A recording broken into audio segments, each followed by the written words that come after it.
Does economic development hurt Indian culture? I don't know if you get the same reaction here, but I cannot give this talk. No one can talk about this subject in the U.S. without a couple questions from the class. Well, that's going to hurt culture. Won't that hurt culture? Well, that's again with that false idea that Indian people somehow didn't have economies or didn't have businesses or didn't work to support themselves. Was a legal term for that, BS. Of course we worked to support ourselves, whether it was hunting, fishing, some kind of artisans that you then sold, whaling for the macaw. We supported ourselves with either family or individual type businesses and did that for millennia.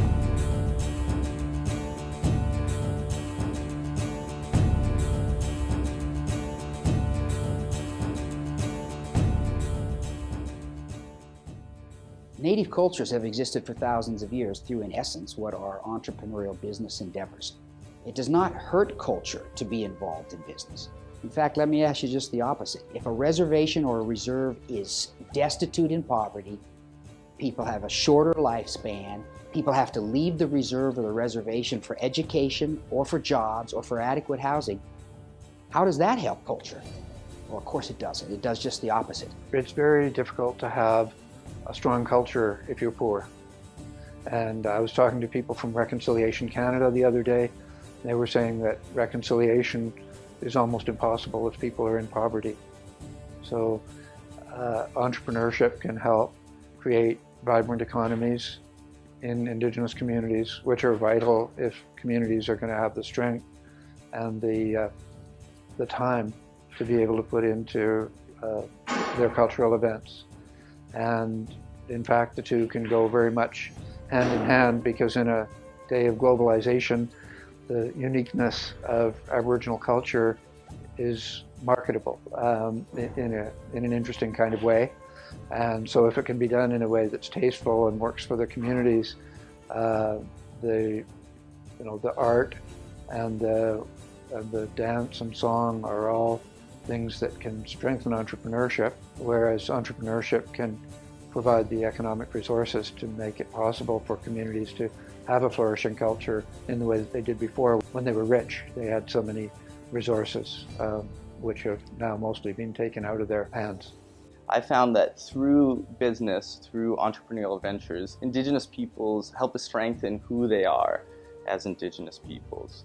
And they do this through becoming in more contact with Indigenous peoples and family members, through learning about cultural protocols and practices, through business connections, through being able to have donations and money to give back to communities, and by becoming role models and leaders in their communities.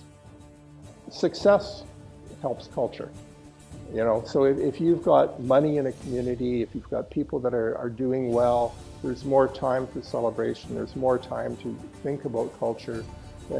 So I think that's more likely the biggest thing. Like, I think there was Chief Clarence Louis who said, you lose your culture faster through being poor than any other way.